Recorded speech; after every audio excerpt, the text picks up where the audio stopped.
Nung hindi umatin na si BP Sara, gumawa naman sila ng panibago.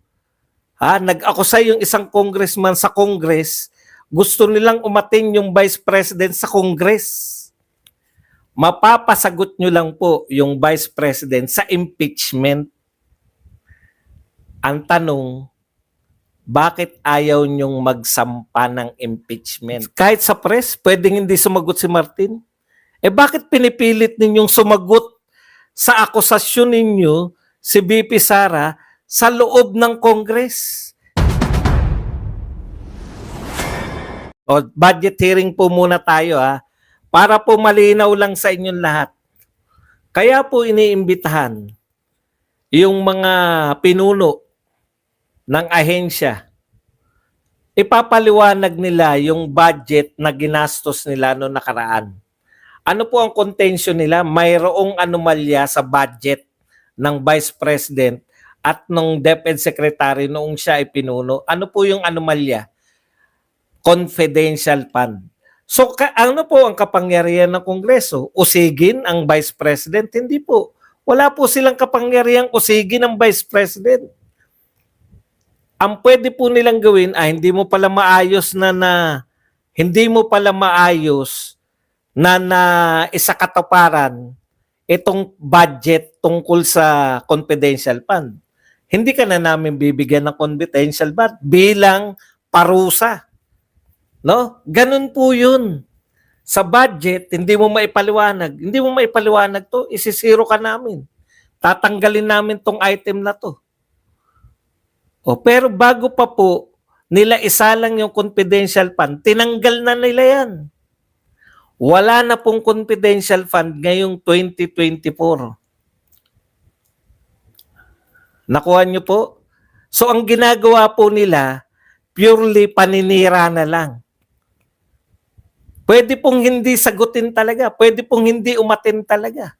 Nung hindi umatin na si BP Sara, gumawa naman sila ng panibago.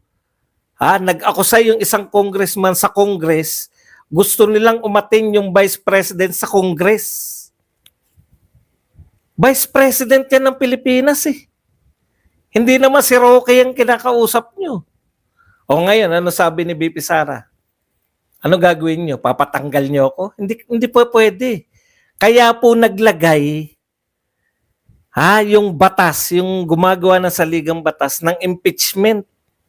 I-impeach nyo kung may nakikita kayong katiwalian. Inuuna ko na, kung may katiwalian kayong nakita, ang paraan po para sumagot ang Vice President, hindi po sa kapritsyo nyo. Iniimbitahan ka namin para sagutin mo tong akusasyon ng isang congressman. Isang congressman, inakusa niya sa Congress. Tapos padadaluin niyo yung Vice President.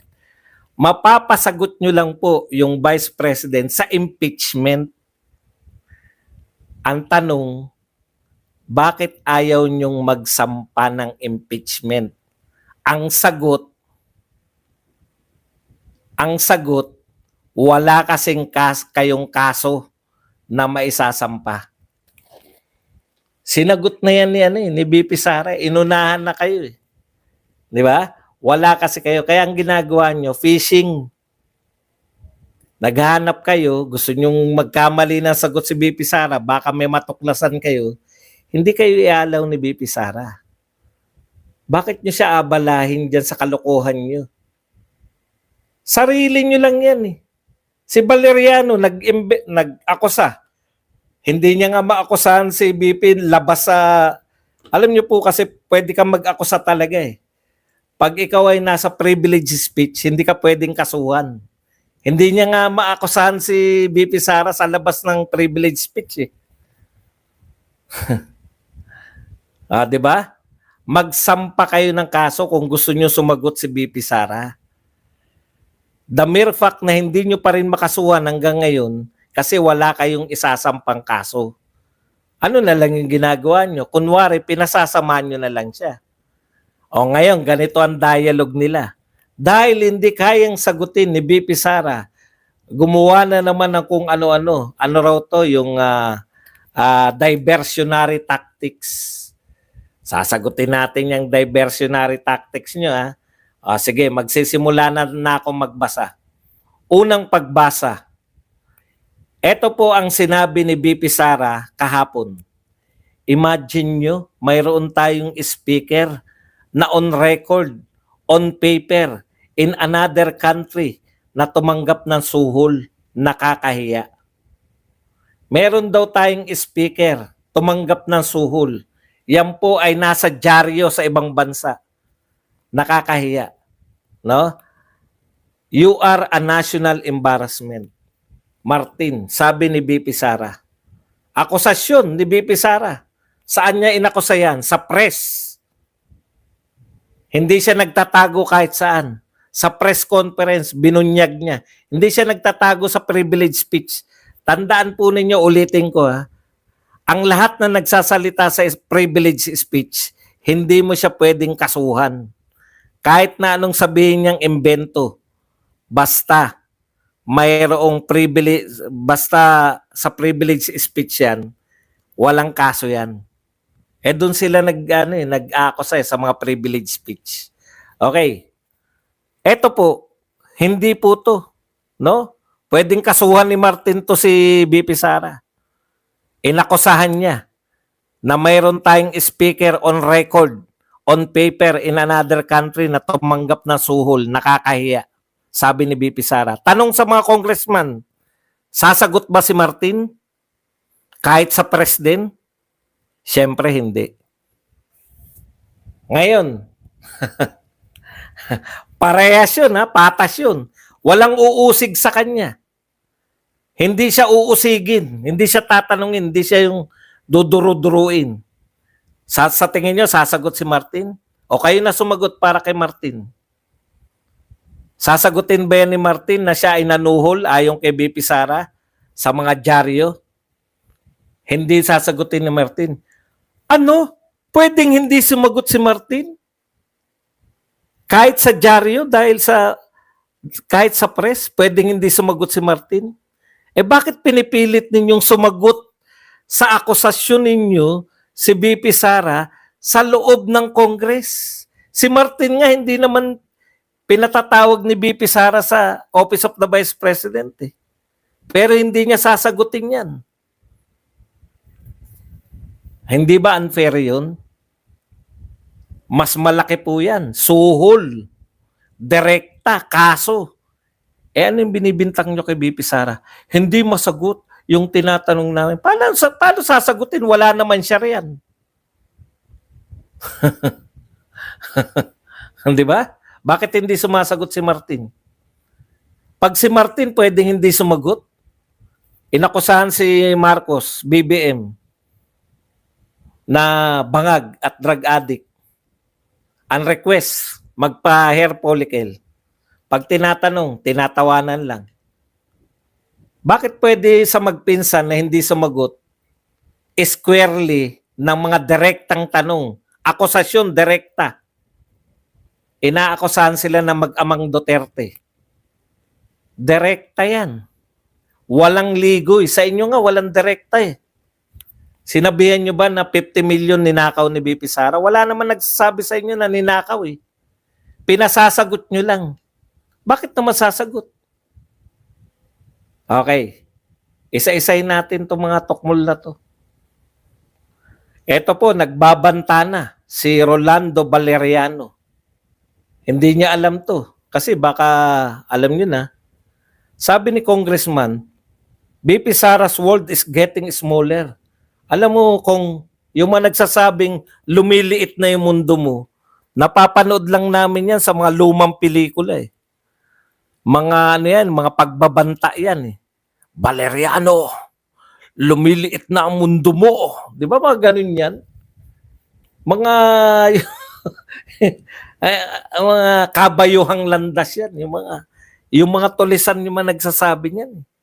Congressman Valeriano, lumiliit na ang mundo mo. Ano ibig mo sabihin? Pinagbabantaan mo ba ang aming Vice President na lumiliit na yung mundo? Hindi porkit bagotilyo ka. Ginagaya mo na si Erap sa kanyang mga dialogo sa Pampelikulang dialogo yan, yung mga lumiliit na yung mundo mo.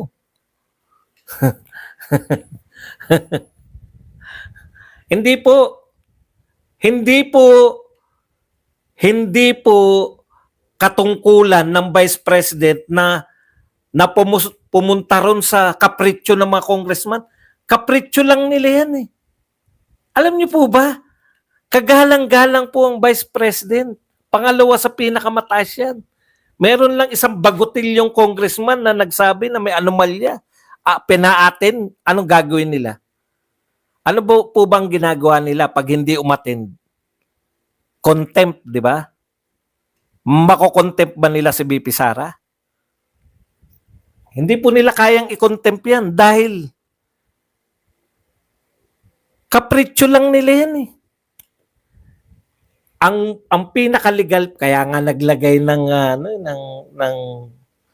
impeachment eh. Kaya po naglagay ng impeachment. Kung may nakita kayong katiwalian, i-impeach nyo. Dami-dami nyo sa Congress eh. Papasabayan, papasa. Oh. Di ba? Ewan ko rin. Bakit niya nasabi na lumiliit na ang mundo mo? Putong. Sa pelikula ng mga tulisan lang namin naririnig yan. Pero ang ibig niya palang sabihin, eto po. Do not be deceived by her mad ranting. Mad ranting. Pare-pareho yan eh. May sapaw si BP Sara, kaya ganyan ang mga sinasabi. Desperada siya na wala pong nakikinig na sa inyo mga congressman. Akala nyo ba nakikinig all ears kami sa inyo? Utot nyo, pero natitiyak namin sa inyo na nakinig lahat kay BP Sara. Kaya nung sinabi ni BP Sara na nakakahiya si Speaker Martin dahil nanuhol siya at lumabas tong balita na to sa ibang bansa, totoo yun, narinig yun ng buo. Yung mga binibintang nyo, hindi nga namin alam kung ano binibintang nyo talaga eh. Ninakaw ba ni BP Sara yung confidential fund? Wala naman nagsasabing ninakaw niya. Ano lang sinasabi nyo? Bakit ang mahal? Ang mahal ng ano? Okay. Do not be deceived by her mad ranting. Sabi, her world is getting smaller now because the truth about her graft and corruption is being laid out in the open. Di ba?